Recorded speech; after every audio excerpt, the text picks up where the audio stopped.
We are live. Goodness me, we are live in the beautiful south of Spain in the city of Marbella. And I'm sitting here in a sweltering apartment. I've actually turned the aircon off just so you guys can get a better audio experience. So you don't know how lucky you are.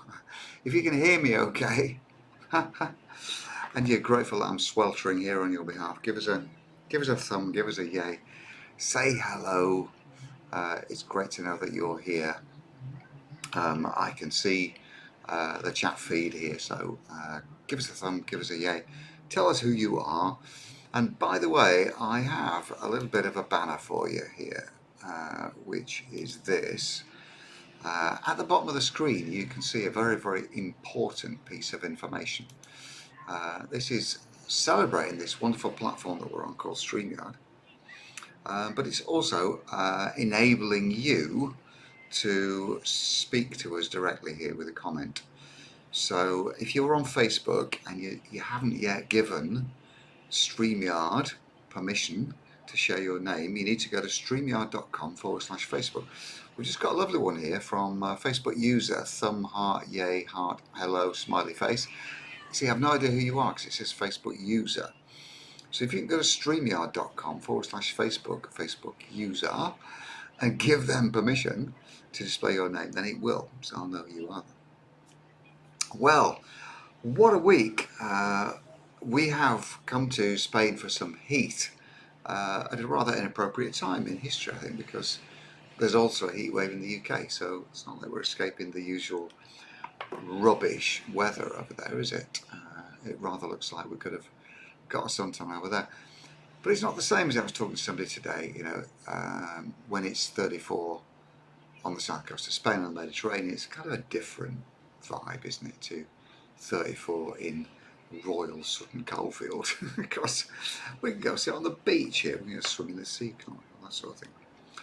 Well, look, fantastic to have you here. Hi Elena, hi Simon, hi Neil. If you are watching this live, give us a hi, tell us who you are. I thrive on your energy.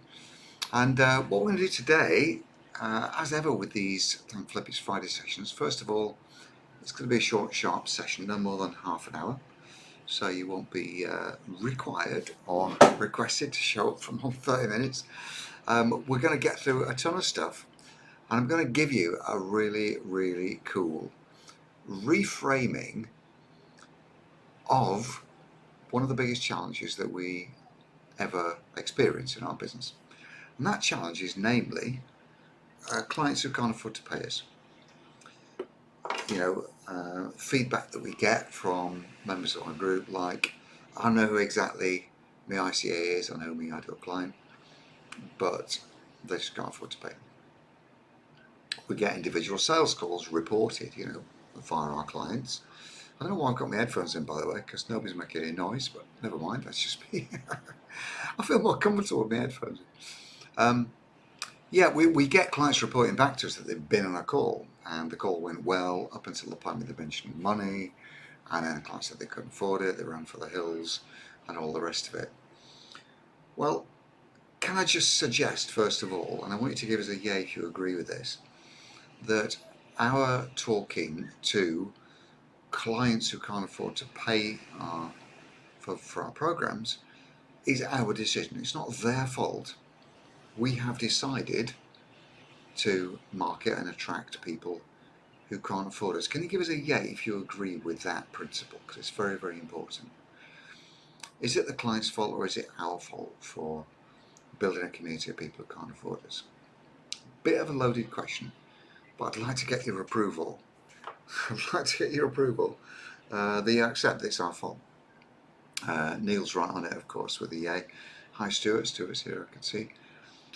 So if you agree with the principle that it is our responsibility and therefore our fault and liability if the people we're talking to can't afford what we're doing, give us a yay in the comments if you agree with that in principle, because I think that'll get us started.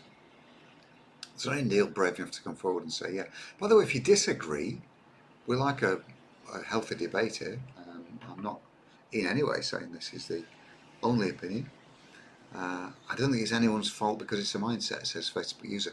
By the way, Facebook user, if you would like to be identified, go to streamyard.com/Facebook and we can see your name there. We've got a yay. Sorry if I'm not making this clear. So we've got 3 or 4 comments from Facebook user. So StreamYard doesn't display your name unless you go to streamyard.com/Facebook and just click a button and give it permission. So that'd be really useful, I think. Brian Alston says that's half the problem we're dealing with. I think it's as it says, yeah. Well, look, that's good enough, isn't it? I think we've got a consensus that if we go out into the world with either a vague attraction process or none at all, then we're going to get what we're going to get. And I'm going to say this next thing without any judgment at all. And what I'm going to say is this, that most people are living hand to mouth. If I'm going to put some numbers on that, there was a survey done recently. I think it was the Office of National Statistics, the ONS, that said 85% of UK households, and we can assume, it's plus or minus around Europe and in the States as well. 85% of all UK households have no savings in the bank. In other words, they're living from paycheck to paycheck. So if you don't have a robust strategy for attracting clients who can afford to pay you, you're going to get what you're going to get, aren't you? You're going to get a cross-section of the general public. And that cross-section is 85% next to penniless. Now, as I say, no judgment in any of the words and phrases that I'm using there. It's just how it is. But that doesn't mean that being true has to kibosh your business, does it? It doesn't mean that because most people are broke, you have to be broke too. So this is a very, very important framing, and I want to get this out of the way, get this on the table really before we start. Because what I'm going to show you today is a simple strategy where you can test the water for yourselves and get the ball rolling, working with higher ticket clients, people who can afford you and are prepared to pay for what you do. Does that sound like a good idea? Give us a yay if you'd like to hear about that simple strategy. I'm just going to read some of the stuff here that you're coming back with, which is very raw and honest, and I'm liking it. I think it's ours. In fact, we don't have to do this, we can actually show it here. I think it's ours. I think you are, Brian Alston said that's half the problem. I just want to highlight one more that was up here, which says, here it is. I don't think it's anyone's fault because it's a mindset. Yeah, it really, really is, isn't it? It's more of a, it's actually more than a mindset, because don't forget, feelings lead to thoughts, don't they? How we feel about something it informs how we think about it, and vice versa. Maybe it's thoughts first, then feelings. But the next thing in the chain, is action. And the action that you take in any particular direction is dictated by your mindset, isn't it? So if you've got a mindset of scarcity and you're going, no one's got any money these days, then that becomes a self-fulfilling prophecy for your business. You become another one of those people who hasn't got any money either. Because you're never going to take any positive actions to find any other people who do have some money. If you believe the concept that nobody has any money, if that's your mantra, then you're not going to take any action to find people who have money. I hope that's making sense. So let's get this mindset clear to the extent that people have got money. And I'm going to show you a couple of examples. I've actually got a couple of slides, just literally 2 or 3 slides, when we're going to get into the meat of it. But what I want to do for now is I want to share a screen on a couple of posts that I did. Okay, so here's one. Let's look at this one. So this is a post in the group. Let me just make sure that you can see this. Can you see this? Yes, you can. So the post says, and I'm going to go back to the post. I'm struggling on one screen, by the way. It's just how it is. Some hard facts about money, it said. And this really hit me hard, because this was a coach in our group who said that her clients have less disposable income, so she had to drop her prices. This is not the first time I've heard this, by the way. There's 2 or 3 people this week have told me that they're considering, or they already have, dropped their prices. By all means, put your thoughts in the chat about this. And I said, I didn't say to her, but I've said to you, it's disturbing how she regards her service as disposable. If clients can only pay for your stuff from disposable income, that suggests it's optional, doesn't it? The work you're doing. The work you're doing is optional and not important anymore, which is crazy. And you know what? I illustrated this with a picture. That's some guys who are actually in a space called the Paddock Club. You may not have heard of this, but the Paddock Club is like a VIP ticket to go and see a Formula One Grand Prix. Okay? And a pal of mine told me, just before I came to Spain this week, that last weekend, when the Hungarian Grand Prix was on, you might have seen it on telly, he spent £15,000 on tickets and hotels for him, his wife and daughter. Okay? 15 grand. He was there for 2 days, by the way. Went for the Saturday and the Sunday. Flew out Saturday morning, came back Sunday night. Now, he's not a multimillionaire, this guy. He's got business, small business, 20 staff. But you know what? He also said that he's got some challenges coming forward. He'd like a mind coach.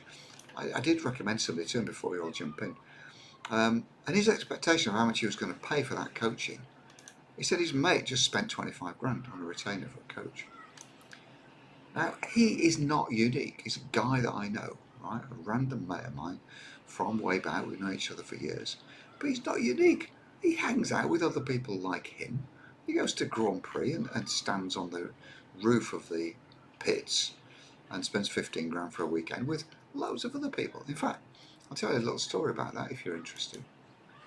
The Paddock Club, the Formula One Paddock Club, has a limited number of tickets at every race, because there's a limited number of space, right? And yet, they're sold out for every Grand Prix till the season ender at Dubai, almost. Abu Dhabi, sorry. They're almost sold out. You've got to scratch around to find a ticket. So these are hundreds and hundreds and hundreds of people, probably thousands of people over a Formula One season, who are spending tens of thousands of pounds on their leisure, on their sport, right? Now imagine how much money those kind of people would spend if you made a good offer to them to improve their life and improve their business.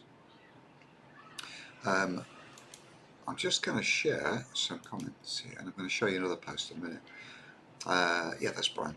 He doesn't think it's anyone's fault. It's a mindset. That's half the problem we're dealing with. We have to show them the gain of being in our community is greater than the pain of staying in place. But you can't just do that with anybody, Brian, and this is the point of the flip today. You can't do this with your existing clients who are, almost penniless, or some of them are at least. Let's just see Brian's next point. He's had more interest after raising his prices. Well done, Brian, yeah. Adding in a high rate for couples coaching. Used to keep it the same rate, never give it a second thought. Yeah. So raising prices might seem like it's going against the tide, swimming against the tide. I told you about these two ladies, actually, 2 female coaches in my group this week, told me that they've dropped their prices. They've dropped their prices. I think that is a terrible strategy. It's completely unnecessary, and you're simply aligning your business failure with other people's failure. Why would you want to do that? Why not strive for success?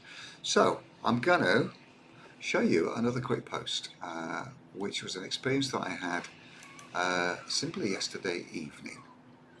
And yesterday evening, my daughter, who lives down here in Marbella, that's not the right one, is it? To share a different screen. How do I do that? Okay, I'm going to get it just to select the screen. Bear with. Bear with me. I tell you what, you've got to forgive me for this, because I'm struggling on one screen on my laptop, and it is so hard, I tell you. It is so hard. No, that's not the one, that's the one. Okay. So I'm going to share this one.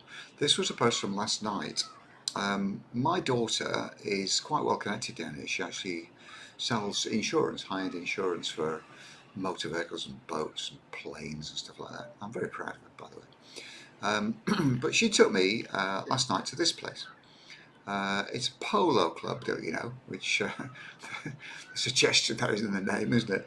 It's quite, you know, highfalutin. It's the Soto Grande polo club, in fact. It's called Santa Maria. And there was 250 cars there. It was a supercar meetup. I don't know if you've ever been to one of these. I have them in the UK occasionally. There were 250 cars there with their owners. None of these cars were worth less than 200,000 euros, pounds, dollars, whatever, right? There was a car here that I'm just pointing at. It's called a Lamborghini Cyan. And they're selling these for 3 million euros. Now, you might say that's obscene, and I wouldn't find it hard to agree with you. 3 million euros for a car. Do you know what? They made 65 of them as a limited edition. And they're all sold out. I estimated 50 last night. I looked it up on the internet. They sold 65 of them. Lamborghini Cyan, look it up and you'll see. 3 million euros, and they've sold 65 of them. Where's all the money gone? That's a rhetorical question. The money hasn't gone anywhere, has it? All the money that you ever need, all the money that you'll ever need to get paid for your services is out there. I was having a chat after chat after chat with people that Victoria introduced me to. There was one of Victoria's pals who has a lovely business in the UK. It's a digital marketing business, so he's in the service industry like you guys. And he's got 20 staff. He's turning over 2 million this year. He's doing okay. He spends half his life in Spain swanning around his Ferrari. So how are we going to find these people? That must be the question. Would you like me to show you how to find and engage with people like I've just showed you the examples in the post? Give us a yay if you'd like me to show you how to find wealthy people who have big expensive problems that you can help them with. Would you like to see how we can do that? If we get enough yays, I'll show you. I'll show you the 2 or 3 slides that I put together here. This truly is a flip, because it's a mindset flip, isn't it? Thank Flip is Friday. Give us a yay if you'd like to hear how we can get you in front of clients like that who have loads and loads of money to spend. Got a yay from Stuart. Try some yays out there, because I thrive on your energy, please. I just wanted to say before we do that, working with people who've got money is generally an easier gig than working with people who've got no money. I say generally, there will be exceptions. Violetta says, oh, come on. I am going to show you, I promise, but I wanted to set the ground first so that you believe me. So you believe there's a possibility to do this. It's really important. We're surrounded by people who've got tons and tons of money. And do you know what I spotted yesterday? This is the other thing I want to tell you just quickly before I show you the slides. These people have got bigger problems than most other people. And what I mean by bigger problems are existential problems. So I was talking to one guy, right, who's moaning about his business. You know, it's not the same as it was. It's harder to make a living. He's actually worried about losing his business. This is a guy, by the way, who owns a garage full of supercars. I lost count when he told me about 10 or 12 of these supercars that he's got. Millions of pounds, dollars worth of cars he owns, right? He's worried. He thinks he has a big expensive problem, right? Because he's having staff issues after COVID. Guess what? Most businesses are, right? He's having staff problems after COVID, and he's struggling to get the people to do the work they were going to do before. His revenue's going down. Now, if you could engage with somebody like that, how motivated would they be to stop the worst thing that could possibly happen to them happening? The worst thing is it could all come tumbling down. It could be selling his supercars in a fire sale, or the bank could be selling his supercars in a fire sale, right? This guy wants that even less than he wants his fingernails pulled out, right? No way on God's green earth is he going to let that happen. So if somebody like you marched in there and said, you know what, I can help you with that. I work with people like you to do things like this, right? Provided you believed it and provided you make a good case for it, you'd be in there, wouldn't you? There are people in our community, by the way, who are doing this already. One of my great friends, Cordelia Gaffar from Washington, DC, she's just signed a $150,000 coaching contract with one CEO, a female CEO with a company that she was introduced to, right? $150,000 to work with this person for a year. So I'm going to show you this wee little slideshow that I've put together for you, and it is entitled, let me just get the tab back up again. This tab's driving me crazy. Okay, so it's right here. It's entitled, intriguingly, 3 Steps to Avoiding Cheapskate Clients. That sounds good, doesn't it? It's not something we want to do, we would all want to do. So I'm going to do this in 3 steps, and hopefully by the end of this you will have flipped. We're going to try and get a 180-degree flip from mindset A, which is nobody's got any money, so I've got to lower my prices. Mindset B is, do you know what? All the money in the world is still out there, it's just in different bank accounts. That's where I want you to flip. I want you to flip from A to B. Promise me you can do that. Give us a yay if you want to do that while I'm just setting this up. So step 1 is this. Now we can do this now, and I do want fingers on keyboards. I want to see some comments here. I want to see what you're actually doing. Identify the wealthiest person in your current reach. Think about the wealthiest person in your current reach. I'm just going to come back into StreamYard, because what I want you to do in the chat, will you either type a name or type a yes if you can think of a wealthy person in your current reach? What we mean by that is somebody who is accessible to you, somebody who is on the other end of a message potentially you could send them. Okay, so give us a yeah if you know somebody. Okay, give us a first name or something like that. We all know who they are. Are you able to do that now? Close your eyes. Can you think of the wealthiest person in your current reach? Might not be a client at the moment, but somebody who's doing okay, somebody who's wealthy, probably a business owner or a high-ranking exec. Brian can think of somebody. Good lad. Give us a yeah if you can think of someone who you'd identify. Josh, actually, Neil Stringer, I actually think I know who Josh is you refer to. If you want to type a name in, all the better, so then we know you've actually thought of somebody. Just give us a yeah if you identified somebody in your current reach who's doing okay. Who is doing okay. Then the next thing that we want to do is reach out. Ask for help, advice, and an introduction in that order. In that order. And I'll tell you the kind of thing you're going to be helping them for. You can make some notes here, guys, by the way, because I haven't got a slide with this written on. But if you can identify a wealthy person or the wealthiest person in your current reach, and then send them a message that goes something like, hey, you know what, we haven't spoken for a while. I'm just reframing my business, or I'm just about to take my business in a different direction. I could do with your advice on something. Can we have a quick chat? Can we have a quick chat sometime soon? Can we have a quick virtual coffee, something like that? Can we have 10 minutes, something like this? Okay. Now, one of the things about wealthy people, successful people, is that generally, no matter how busy they are, they'll make room for something they want to do. And if you're nice and friendly and you approach them and say, look, you know, I really would like a little bit of advice. Okay.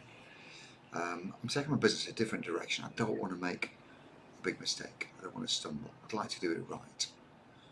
Now, if they're your friend and they know of you, they know who you are, they'll rise to that one. They'll say, okay, no worries. Yeah, fine. When do you want to do it? All the better if it's somebody that you've been in reasonably regular contact with. Listen, it could be a member of your family. I don't care who it is. Your father-in-law, if you're a wealthy one of those. Somebody known to you who will respond when you ask them something like this. So the framing is simply this, that look, I'm taking my business in a different direction this year. I don't want to stumble, I don't want to make too many mistakes. Is there any chance I could take you for just a little bit of advice, just 10 minutes, something like that? Okay? Now with a nice, soft, non-barbed message like that, where there's no hidden agenda, they're quite clear on what you want from them. Most people will say yes to that. Most people will say yes. So that's step 1. Give us a thumb or a yay if you're going to be able to do that. You can imagine somebody that you do that to. So give us a thumb or a yay. I'm going to show you slide 2 now, step 2. I'm moving along quickly here now. So when you're in conversation with that person, I'm sorry, I do need to go back one in actual fact. I'll go back a slide because I don't want to miss this thing.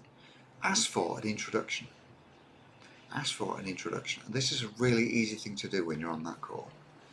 The introduction will go something like, brilliant, great advice, thanks very much. Now you know what it is that I'm striving to do. Now you know what my new business idea is.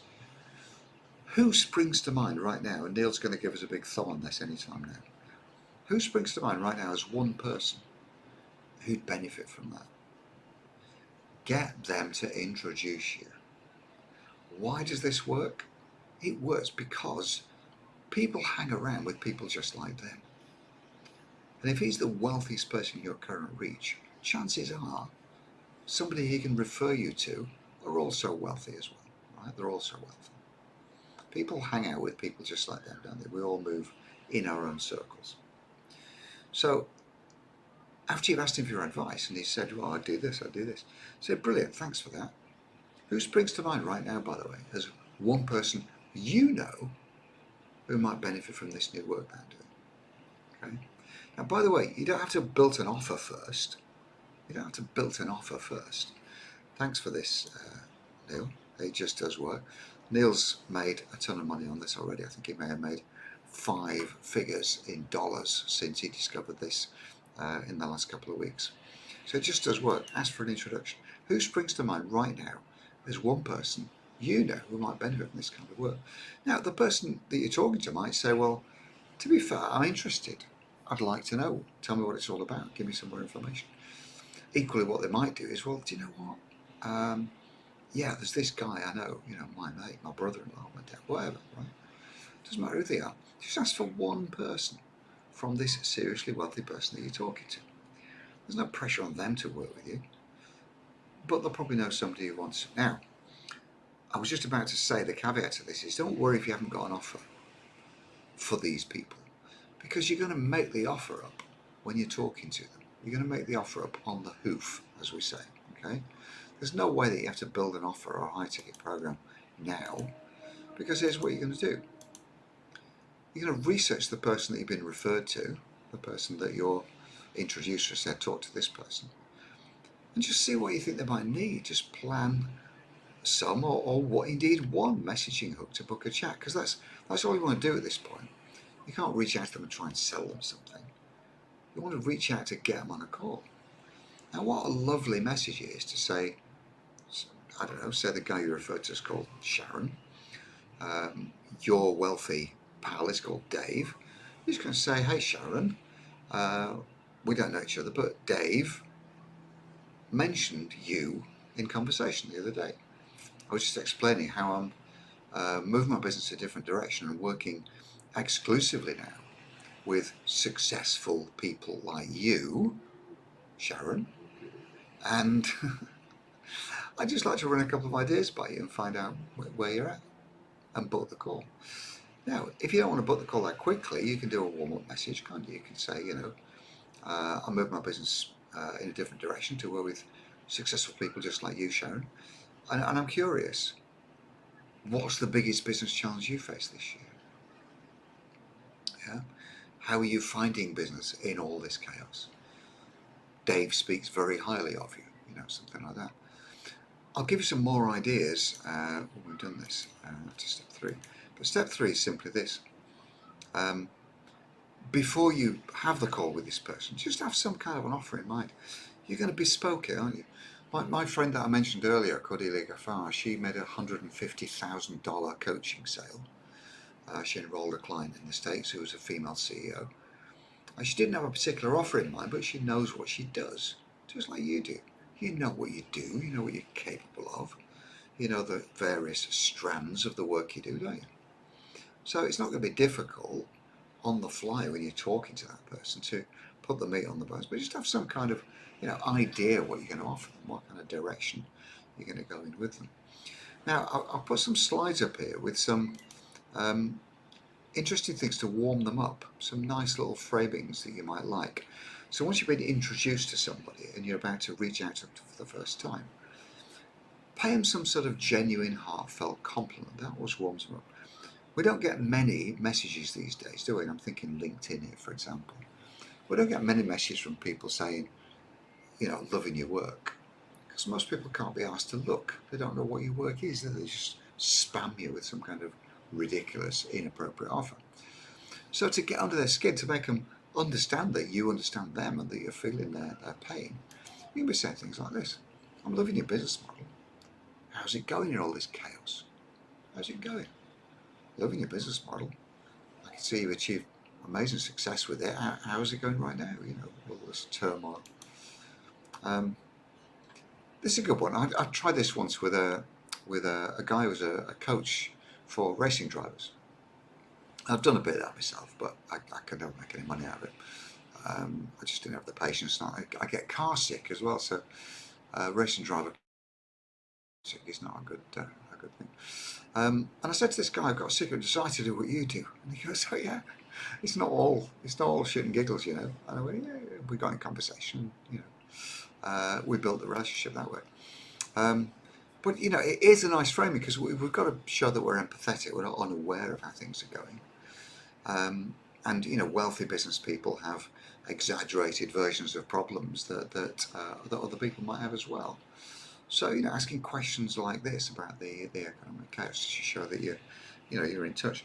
I'll just wind these back so you can see them again. If you want to write any of these down, telling somebody you've got a secret desire to do what they do is very flattering, isn't it? It also makes them understand that you've looked at their work and you understand their work. Loving your business model, again, people like to be flattered like that. You know, they probably work very hard to create their business model. If you intro that, that's a good one, isn't it? You're really good at this, aren't you? I can see that. Dave said you're really good at this, Sharon. So you know, these are messages sent to people who've been introduced to you by your wealthy person, by your wealthy introducer. Facebook user says, I can only think of a few business people in my country. They definitely can't afford my trainings. Well, there you go. Bingo. Well, the point is, you only need to think of a few right now. In fact, if you hark back to, and I'll just do this for you now so you don't have to. If you hark back to slide 1, identify the wealthiest person in your current reach. Guys, we've just got to get this ball rolling and we've got to get the party started. Don't make a list. Don't waste time making a list of people. Just identify the wealthiest person in your current reach. Send them a message asking for help, advice, and an introduction to somebody they know who might benefit from what you do. You don't need to work on a list, but if this person, you know, turns up a blank for you, identify the next one, and the next one. So, Facebook user, I'm not sure who you are because you didn't go to streamyard.com/Facebook and give them permission to show your name, but whoever you are, you don't need more than a few businesses. You probably just need one. Just hit one to get started. Get an introduction from them. When they introduce you to somebody, you're going to do that call process that we've described in the slides. I'll run through it again with you very quickly. Here it is, step 2. Research the person you referred to, plant some messaging hooks to book a chat. They could be along the lines that we've shown you, and then step 3, just before the call, get an outline offer in mind. But you know, just start using this empowering, exciting, engaging language. You know, instead of sending dry messages about your next event, or you know, spamming people about your program, and you know, all the brilliant work you do. Just find somebody who looks like a potential wealthy client for you, benefit from what you do, and just send them a cool little message. Okay, so I'm going to come back in the room. We've had our nice Thank Flip It's Friday flip today, so I want you to give us a final yay please if this is useful, and specifically if you're thinking about who you're going to send it to and do it, because I really want you to do it. My dearest wish from these TFIF sessions is that you go out there and do this stuff. Neil Stringer doesn't need to tell you more than once, right? When he picked up one little hint from one little Friday session, he earned multiple 5 figures, more than $10,000 from just doing that. Right? That was the referral thing that we talked about. So we flipped our mindset. We're from A, nobody's got any money, therefore I've got to lower my prices or some other crazy shit, right? 2, all the money in the world is still there. It's just waiting in somebody's bank account for us to deserve it. All the money in the world is still there, it's just waiting in somebody's bank account for us to earn it, to deserve it, to be worth that money. Yeah. So this is not at all a time to be in a scarcity mindset. $16,000, says Neil. Alexandra, yeah, love you, Alexandra. Fantastic, really great tips. I've set up an opportunity to practice this, says Min. Love you, Min. You absolutely should. I cannot believe that any of you who's watching this don't know one wealthy person that you could talk to about the next stage of your business. Yeah? Somebody who likes you enough to take a call from you. Yeah? Somebody who likes you and respects you and trusts you enough. Take a 10-minute call. And all you got to say to me is, look, I'm reframing my business. I'm working exclusively with successful people. What do you think to that as an idea? Brilliant. Okay, who springs to mind? One person. So guys, conversations, please. Let's just get a final commitment, please. Give us a thumb or a yay if you are going to set up one conversation in the next 3 or 4 days, right? By the beginning of next week. Can you all promise me you'll do that? And then I'll get gone. I'll go and rescue my family. Well, I'm not going to rescue them, I'm going to join them. They are by the pool, because if you missed it, I'm in Marbella. And I'm going to sit by the pool with them for a little bit. Just pick your wealthiest client, says Neil. It works perfectly. Alright, I'm off ski. It's lovely to see you all, and I hope this has been as wonderful an experience for you as it has been for me. I love talking about these big flips. Just one little thing and your life could change in one conversation. Go and do it. I'll see you all later. Love you lots. Bye.